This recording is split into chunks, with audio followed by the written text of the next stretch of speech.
Welcome to this new video. इस video में हम डिस्कस करेंगे ऑक्सीडेटिव एडिशन के प्रीवियस ईयर क्वेश्चन जो आए थे। ओके, ऑक्सीडेटिव एडिशन एक बेसिक फंडामेंटल रिएक्शन है जो कि कैटालिसिस में यूज़ की जाती है। अगर आप ये वीडियो फर्स्ट टाइम देख रहे हैं तो मेरी सलाह है कि आप इसका पार्ट 1 देखें, जिसमें मैंने एग्जाम्पल और इसकी थ्योरी और मैकेनिज्म डिस्कस किया। इसमें बस हम क्वेश्चन डिस्कस करेंगे जो नेट और गेट में आए थे। ओके, तो यहाँ पे मैं ऊपर आई बटन में ये दे दूँगा। ओके, इसका लिंक ऑक्सीडेटिव एडिशन, उसका पहले वीडियो देखिए, उसके बाद ही प्रीवियस ईयर क्वेश्चन देखिए, जिससे आपके पूरे कॉन्सेप्ट क्लियर हो जाएंगे। ओके, तो फर्स्ट क्वेश्चन देखते हैं। तो क्वेश्चन है oxidative addition and reductive elimination are step favour by something, means metal के पास क्या होना चाहिए। ये क्वेश्चन आया था जून 2011 में 4 मार्क के लिए। ओके, ऑक्सीडेटिव एडिशन के लिए मेटल के पास इलेक्ट्रॉन डेंसिटी होनी चाहिए। It require electron density, means it should be electron rich. और रिडक्टिव एलिमिनेशन उसका रिवर्स होता है, रिडक्शन में रिडक्शन होता है। ओके, मेटल का रिडक्शन होगा। अगर मेटल का रिडक्शन होगा तो metal should be electron deficient. Okay, electron deficient होगा। तो ऑक्सीडेटिव एडिशन के लिए मेटल के पास इलेक्ट्रॉन डेंसिटी चाहिए, जो कि इसमें देखिए, इसमें both are wait a minute, both are electron rich और बोथ आर, ये दो ऑप्शन है, बोथ आर इलेक्ट्रॉन रिच और इलेक्ट्रॉन डेफिशिएंट। ऐसा नहीं होता है, ये अपोजिट है रिएक्शन एक दूसरे के, ऑक्सीडेटिव और रिडक्शन। तो ऑक्सीडेटिव में क्या इलेक्ट्रॉन रिच चाहिए हमको, जो कि इसमें है, और इलेक्ट्रॉन डेफिशिएंट चाहिए रिडक्टिव एलिमिनेशन के लिए, जो कि डी पार्ट में है। ओके, इसमें रिवर्स है, तो करेक्ट आंसर क्या होगा हमारा करेक्ट आंसर होगा D. Okay, D will be the correct answer. Oxidative addition के लिए इलेक्ट्रॉन रिच चाहिए होता है और इलेक्ट्रॉन डेफिशिएंट हो तो रिडक्टिव एलिमिनेशन, बिकॉज आप मेटल का रिडक्शन करते हो, मेटल के ऊपर इलेक्ट्रॉन आ रहे और ऑक्सीडेटिव एडिशन में इलेक्ट्रॉन जा रहे, तो जिनके पास होंगे तभी वो देंगे। Okay, so correct answer is D. Next question देखते, which one of the following is a not undergo oxidative addition by methyl iodide, मतलब ऑक्सीडेटिव एडिशन होगा नहीं। ओके, तो जनरली कौन से ऑक्सीडेटिव एडिशन देते हैं, जो मैंने लास्ट वीडियो में डिस्कस किए थे। रोडियम +1 देता है, इरिडियम +1 देता है, निकल +2, ओके, निकल, पैलेडियम, प्लैटिनम सब +2 वाले देते हैं। ओके, ये सब ऑक्सीडेटिव एडिशन देते हैं। देन आपका आयन, न्यूट्रल, रुदेनियम, ऑस्मियम, ये सब देते हैं। अगर आप देखें, it has iridium, okay, it is also rhodium, but it is a titanium. Okay, अगर हम ऑक्सीडेटिव 18 इलेक्ट्रॉन रूल का कॉन्सेप्ट लगा और उसमें हम ऑक्सीडेशन स्टेट मेथड लगाए, जिसमें हम ऑक्सीडेशन स्टेट कैलकुलेट करते हैं, तो उसमें अगर इसका ऑक्सीडेशन स्टेट निकाले तो कितना आएगा, देखिए, इसका -1, इसका -2 आएगा, बिकॉज Cp माइनस होता है, because it can attain aromaticity. Okay, -1 होगा। अगर 2 है Cp2, ओके, इसके लिए -2 और मिथाइल का -1, तो टाइटेनियम के ऊपर चार्ज कितना होगा, प्लस, सॉरी, Cp2 है। Okay, it is a neutral, it is a titanium 3। Okay, तो इसमें जो अगर इलेक्ट्रॉन डेंसिटी निकाले, it is a titanium 0, okay, D0, that's why it does not go oxidative addition. Okay, so correct answer is D. इसके पास electron ही नहीं है, ताकि ऑक्सीडेशन करेगा ही नहीं, that's why it undergo oxidative addition. Okay, देखिए यहाँ पे, देखिए, ये 16 इलेक्ट्रॉन है, ये 16 इलेक्ट्रॉन है, but it is 16 electron species titanium, but not possible because metal high oxidation state में है। ओके, तो इसके लिए ये इस तरह से इसको हम देखते हैं कि जनरली जो कार्बन होता है, sorry, this should B neutral, तो टाइटेनियम हायर ऑक्सीडेशन स्टेट में तो जनरली 0, +1 या फिर +2 स्टेट में टॉलरेट होता है ऑक्सीडेटिव एडिशन। इसके ऊपर अगर ऑक्सीडेटिव एडिशन होता है +3, +4, तो इसमें जनरली ऑक्सीडेटिव एडिशन होता नहीं। रोडियम होता है। ओके, रोडियम यहाँ पे होगा, 18 इलेक्ट्रॉन होगा, लेकिन क्या होगा, पहले वो यहाँ से एक लिगैंड रिमूव करेगा, उसके बाद ही होगा, but rhodium can form oxidative addition reaction. तो correct answer is D. Okay, अगर आपको बस मेटल भी पता है कौन से होते कौन से नहीं देते, इससे भी आप डायरेक्ट पता कर सकते हो। Okay, titanium generally oxidative addition नहीं देता, बहुत रेयर होता है, अगर देगा भी तो भी वो बाय न्यूक्लियर में देगा। इसके लिए आपको मेरा पुराना वाला वीडियो दिखने पड़ेगा। ओके, नेक्स्ट क्वेश्चन देखते हैं, the compound that undergo oxidative addition reaction in presence of H2। Similar question है, मेटल बेस्ड क्वेश्चन है। ओके, तो ये है आपका Vaska complex. Okay, Vaska complex है, तो ये बहुत वेल नोन कॉम्प्लेक्स है, जिसमें बहुत सारे ऑक्सीडेटिव एडिशन रिएक्शन होते हैं। अगर आपको इतना ही पता है, you can directly tick mark the question. Okay, so correct answer is C. Generally इनके ऊपर Mn के ऊपर ऑक्सीडेटिव एडिशन नहीं होता, इनके ऊपर भी नहीं होता और इनके ऊपर भी नहीं होता। ओके, तो generally C will be correct answer, because इसके बहुत सारे ऑक्सीडेटिव एडिशन रिएक्शन नोन है। ओके, बहुत ज़्यादा स्टडी इसके ऊपर किया गया है, कौन से रिएक्शन होते हैं, उसके लिए आपको मेरा पुराना वाला वीडियो देखना पड़ेगा, ऑक्सीडेटिव एडिशन वाला। ओके, नेक्स्ट क्वेश्चन देखते हैं। ओके, देखिए, ये है H2 का, it undergo cis addition. Okay, it undergo cis addition देता है। Okay, now next question is interesting, it is related to your agostic interaction. तो एगोस्टिक इंटरेक्शन होता क्या एक्चुअली, अगर आपके पास मेटल है और मेटल के पास इस तरह से 3 फॉस्फर के ऊपर फिनाइल रिंग है, तो जो ऑर्थो कार्बन के ऊपर हाइड्रोजन होता है, it can interact with metal and undergo oxidative addition, intramolecular oxidative addition to give metal hydrogen bond. Along with that जो ऑर्थो कार्बन होगा वो इस तरह से अटैच होगा, इसको बोलते हैं intramolecular oxidative addition. Intramolecular oxidative addition इसको बोलते हैं agostic interaction. This is called agostic interaction. Okay, अभी इसमें एगोस्टिक इंटरेक्शन की वजह से क्या होता है, जब आप एगोस्टिक इंटरेक्शन करते हो तो इसके ऊपर ऑब्वियसली मेटल के साथ इंटरेक्ट कर रहा है, it has some negative character, जिसकी वजह से क्या होगा, इसका जो अगर प्रोटॉन एनएमआर देखोगे ये अपफील्ड आता है। अपफील्ड मीन्स 0 से भी ऊपर जाता है, जनरली -2 से -4 के रेंज में इसका जो अगर प्रोटॉन एनएमआर लोगे H1 एनएमआर, ओके यहाँ पे लिखता हूँ H1 NMR can go up to -2 to -4 because ये मेटल के साथ इंटरेक्ट करता है। तो करेक्ट स्टेटमेंट फर्स्ट है। सेकेंड देखते हैं, सेकेंड स्टेटमेंट क्या, इंक्रीज एसिडिक कैरेक्टर करेक्ट है बिकॉज आपका जो बॉन्ड होगा कार्बन हाइड्रोजन का bond due to metal hydrogen interaction weak होगा, तो ये भी करेक्ट है, इसका थोड़ा स्लाइटली एसिडिक कैरेक्टर बढ़ेगा। लेकिन थर्ड स्टेटमेंट देखिए, the stretching frequency of CH shift to higher wave number. तो जनरली जो वेव नंबर होता है directly proportional to force constant, since यहाँ पे कार्बन हाइड्रोजन बॉन्ड वीक हो रहा है तो इसका जो नंबर होगा वो लोअर साइड पे आएगा। तो C is a wrong answer. So कौन सा करेक्ट आंसर होगा, A and B will be the correct answer. Okay, तो आपको देखना पड़ता है एगोस्टिक इंटरेक्शन इस तरह से दिखाए जाते हैं इसमें, ओके, जहाँ पे इरिडियम हाइड्रोजन बॉन्ड बन रहा है।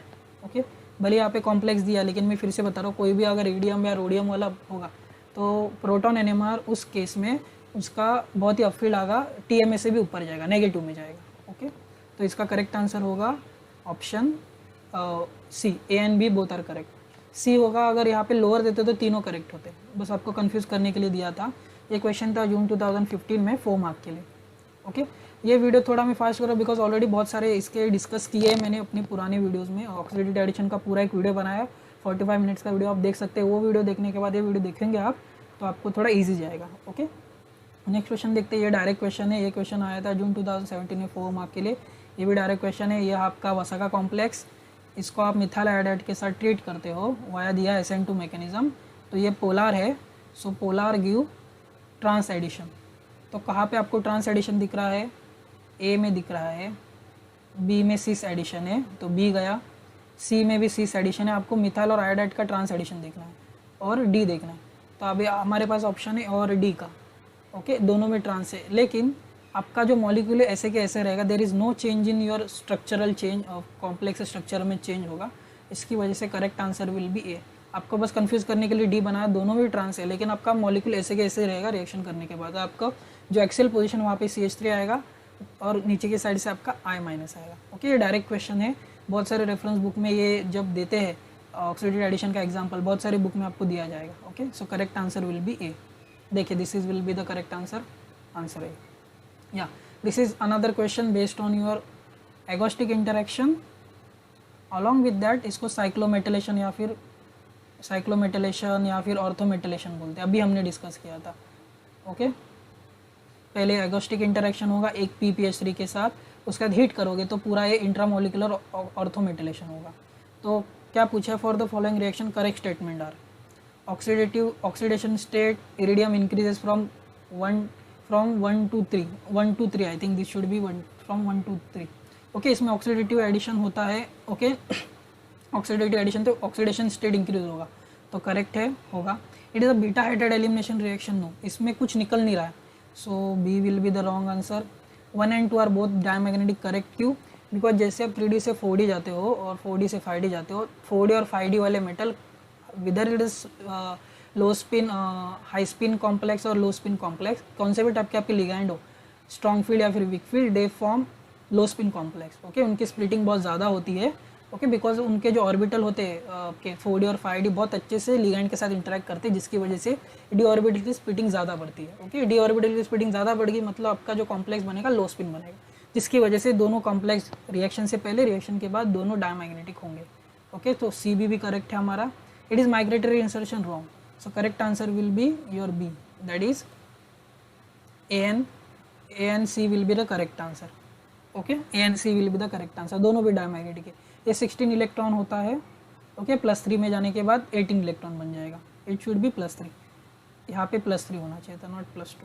ओके, बिकॉज ऐसा ऑप्शन नहीं है कि कौन सा भी ऑप्शन होगा सी, सब कॉम्बिनेशन में दिया है. ये क्वेश्चन 4 मार्क के लिए आता है, याद रखिए. एगोस्टिक इंटरेक्शन के ऊपर ऑलरेडी हमने 2 क्वेश्चन देखे हैं.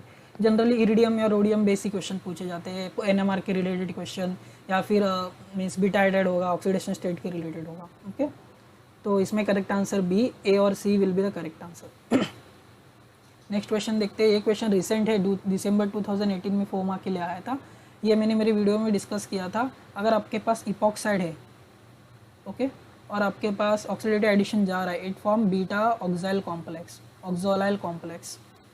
Okay, beta oxolyl complex. और इसका जो करेक्ट आंसर है वो इस तरह से होता है. मैं यहाँ पे डायरेक्ट बताता हूँ क्या होता है. बी और डी में से B will be the correct answer. तो फर्स्ट स्टेप में क्या होगा, आपके पास कॉम्प्लेक्स है तो यहाँ पे आपको कोऑर्डिनेशन साइट रिमूव करनी पड़ती है. Okay, you have to remove some ligand to maintain, to add, to make some space for incoming ligand. तो पहले साइक्लोऑक्टाइन निकल जाएगा बिकॉज वो बल्कि है. ओके, बाकी 2 में से फॉस्फोर और तो उसमें से निकल जाएगा, आपके पास इरिडियम के पास जगह बन जाएगी. उसके बाद आपका जो इरिडियम होगा वो इस इपॉक्साइड पे अटैक करेगा. ओके, और आपका रिंग ओपन होगा. रिंग ओपन होने के बाद क्या बनेगा, यहाँ पे मैं बना देता हूँ, O नेगेटिव, ओके, और Me हो जाएगा इस तरह से. और इसके बाद क्या होगा, ये हाइड्रोजन इस इरिडियम के ऊपर, जैसे यहाँ पे आ जाएगा, ये हाइड्रोजन इस इरिडियम के ऊपर आ जाएगा और आपको ऑक्सीडेटिव एडिशन मिलेगा. ओके, तो यहाँ पे देखिए बी और डी में करेक्ट आंसर क्या है, B will be the correct answer. Because यहाँ पे जो रिंग बनी है, जो ऑक्सीजन है यहाँ पे, जो ऑक्सीजन है वो डायरेक्ट मेटल से अटैच है, लेकिन जो आप मैकेनिज्म के थ्रू जाएंगे तो मेटल और ऑक्सीजन में कार्बन है. तो B will be your correct answer. This is asked for 4 mark. ये भी मैंने अपने वीडियो में डिस्कस किया है. ओके, इसका जो ट्रांजिशन स्टेट होता है इस तरह से होता है. Okay, this is like transition state. Reaction के बीच में ट्रांजिशन स्टेट इस तरह से बनता है. Okay, so correct answer will be this are asked for 4 mark. Okay, पहले साइक्लोऑक्टाइन निकल जाएगा ताकि वैकेंट साइड खाली हो और इपॉक्साइड की रिंग ओपनिंग होगी. तो इपॉक्साइड की रिंग ओपनिंग होकर वहाँ पे मेटल कार्बन बनेगा. Okay, this is called CH activation. Okay, इसको CH और CO एक्टिवेशन बोलते हैं. स्पेशली इसको CO एक्टिवेशन बोलते हैं, कार्बन ऑक्सीजन एक्टिवेशन. वहाँ पे कार्बन ऑक्सीजन का बॉन्ड ब्रेक हो रहा है. ओके, देखिए this is a correct mechanism. Let's see next question. Okay, ये अभी रिसेंट पूछा था दिसंबर 2019 में नेट के क्वेश्चन में. आपका COF3 दिया है प्लैटिनम. इसमें क्या होता है, फर्स्ट स्टेप में सिंस ये 18 इलेक्ट्रॉन स्पीशीज़ है, यहाँ से आपको 2 PMe3 निकालने पड़ेंगे to make room for COF3. और ये ऑलरेडी मैंने वीडियो डिस्कस किया है, ये एक एग्जाम्पल भी डिस्कस किया है मैंने, कि जो होगा ये मेटल से इस तरह से अटैच होगा और आपको जो स्पीशीज़ मिलेगी मेटल, CF3 और ऑक्सीजन.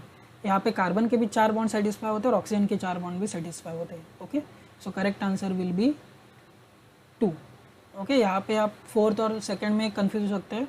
सो 1 और 3rd तो चला जाएगा, 1st और 2nd में आपको कंफ्यूज होगा. Okay, so this will be your correct answer. Okay, इसमें इपॉक्साइड बनता है, आपका डबल बॉन्ड यहाँ पे पार्टिसिपेट करता है और पूरा बॉन्ड नहीं टूटता. ओके, इस तरह से आपको बस सिग्मा बॉन्ड इसमें इंटैक्ट रखना है. ओके, नेक्स्ट क्वेश्चन देखते हैं. ये क्वेश्चन दिसंबर 2019 में बट आसाम वाले पेपर में आया था, जो जनरली हमने अटेंड नहीं किया था. इसमें पूछा है DPP इरिडियम बेस कॉम्प्लेक्स है जो ट्रीट किया है हाइड्रोजन के साथ H2 ऐड किया है, तो क्या बनता है, और रीअरेंज होने के बाद क्या बनता है. तो जनरली H2A मतलब cis एडिशन देगा. तो कौन सा cis एडिशन देगा देखते. ओके, cis एडिशन देने के बाद तो जनरली जो cis एडिशन होता है वहाँ पे हाइड्रोजन के अपोजिट में CO आता है, फर्स्ट ट्रांस प्रोडक्ट बनेगा. ओके, तो आपके पास 2 और 3rd में ऑप्शन है. cis प्रोडक्ट देता है, लेकिन जो CO होगा वो हाइड्रोजन के अपोजिट होता है. बिकॉज जब ट्रांजिशन स्टेट जाती है via TBP, okay, transition state तो CO इक्वेटोरियल पोजीशन ऑक्यूपाई करता है और ये जो फर्स्ट प्रोडक्ट बनता है काइनेटिक प्रोडक्ट बनता है. Okay, this will be your kinetic product. और उसके बाद रीअरेंज होके, अभी क्वेश्चन है कहाँ पे रीअरेंज होगा. So it get converted into this product जहाँ पे हाइड्रोजन और ब्रोमीन अपोजिट है. ओके, और ये तो नहीं हो सकता बिकॉज ये सिस का सिस ही रहेगा रीअरेंज होने के बाद। सो 1 और 4 तो चले जाएंगे इसमें, भले सिस दिख रहे तो आपको ये पता होना चाहिए कि कौन क्या प्रोडक्ट बनेगा। सब में आपको सिस बना के दिया है, सब में सिस प्रोडक्ट है, लेकिन जो करेक्ट आंसर है वो सेकेंड है, जहाँ पे फर्स्ट में आपका काइनेटिक प्रोडक्ट बनेगा, देन ये थर्मोडायनेमिक प्रोडक्ट में रीअरेंज होता है। तो इसका ही बायोमोलिकुलर मैकेनिज्म है, मेरे उस वाली वीडियो में मैंने डिस्कस किया है डिटेल में मैकेनिज्म। पहले कैसे रीअरेंज होता है, पहले H2 निकल जाएगा एडिशन होने के बाद, फिर से H2 ऐड होगा via this ligand, this axis, phosphor iridium bromine. इस लिगैंड से सेकेंड एडिशन होता है और फर्स्ट एडिशन इस अलॉन्ग दिस एक्सिस होता है, इरिडियम और कोबाल्ट। ओके, और फर्स्ट काइनेटिक प्रोडक्ट बनने का ये रीज़न है कि CO स्टेबलाइज करता है ट्रांजिशन स्टेट को। ओके, ये क्वेश्चन अगर आप बुक नहीं पढ़ोगे आप you can not solve this type of question. Okay, you have to read this, you have to read the book for try to solve this question. Okay, next question देखते हैं। ये question है Mn2CO10 अगर आप react करते हो bromine के साथ तो ये भी एक तरह का ऑक्सीडेटिव एडिशन है, ये रिसेंट क्वेश्चन है। तो इसमें जो बनता है MnCO5Br, 2 बनते हैं। तो क्या करता है, मेटल मेटल बॉन्ड को ब्रेक करता है, ऑक्सीडेटिव एडिशन करता है। Okay, so correct answer will be A. ये भी मैंने अपने वीडियो में डिस्कस किया, you can go and watch that video. Okay, now this is also next question based on your agostic interaction, GATE 2018 में पूछा था। तो मैंने अपनी वीडियो में बताया एगोस्टिक इंटरेक्शन के लिए जनरली जो रेंज होती है 90 डिग्री टू 110 डिग्री होती है। ओके, यहाँ पे अप्रॉक्सीमेटली उतना ही है, एग्जैक्ट नहीं है बट उतना दिया। The bond angle titanium carbon crystal is due to hydrogen bonding interaction, agostic interaction, steric bulk interaction, higher formal charge on metal. So correct answer is agostic interaction. Okay, तो ये titanium के साथ hydrogen एगोस्टिक interaction करता है, तो इसका correct answer है एगोस्टिक interaction की वजह से। ओके, ऑक्सीडेटिव एडिशन होता है। नेक्स्ट क्वेश्चन है square planar complex iridium based square planar complex under को ऑक्सीडेटिव एडिशन में Cl2 to give 2 product which are the, means 2 product बनेंगे। अब इसका 2 प्रोडक्ट कैसे बनेगा, हमारे पास Cl है, यहाँ पे मैं PPH3 लिखता हूँ। ओके, और आपको Cl2। तो जनरली क्या करोगे आप, इरिडियम यहाँ पे ऐड कर दोगे, 2 क्लोरीन सॉरी, इस तरह से। अभी क्लोरीन ऐड करने के बाद आपके 2 टाइप के आइसोमर बन सकते हैं, एक इस तरह से बन सकता है और एक इस तरह से बन सकता है। ओके, तो यहाँ पे 2 आइसोमर बनते हैं और this isomer nothing but your facial and meridional isomer. ये बहुत पुराना क्वेश्चन है, बहुत रिसेंट नहीं, बहुत गेट 2003 में, बट अच्छा क्वेश्चन है। यहाँ पे आइसोमर पूछे कौन से आइसोमर बनते हैं। ओके, तो ये आंसर है यहाँ पे, this is your 1 face and this is your meridional. Okay, तो यहाँ पे जो बनता है ये एक फेस बनेगा, this is your facial isomer, यहाँ पे मेरिडोनल। यहाँ पे पूछा है कौन सी पॉसिबिलिटी है, बिकॉज आप you can not distinguish between incoming ligand, incoming chlorine and resting chlorine जो ऑलरेडी कॉम्प्लेक्स के अंदर है। So we will get 2 types of chlorine. Okay, ये क्लोरीन आपका जो कॉम्प्लेक्स के अंदर था वो हो सकता है और ये क्लोरीन यहाँ पे भी हो सकता है। डिपेंडिंग अपॉन क्लोरीन के अरेंजमेंट आपके 2 आंसर बन सकते हैं, फेशियल और मेरिडोनियल। ओके, तो इस वीडियो के लिए इतना ही। ओके, इतने क्वेश्चंस मोर देन इनफ है आपके ऑक्सीडेटिव एडिशन के प्रैक्टिस के लिए, और वो पुराना वाला मेरा वीडियो देखे जिसमें मैंने डिस्कस किया ऑक्सीडेटिव एडिशन। ओके, अगर आपको वीडियो पसंद आए इस वीडियो को लाइक करें, शेयर करें और मेरे चैनल को सब्सक्राइब ज़रूर करें। Thank you.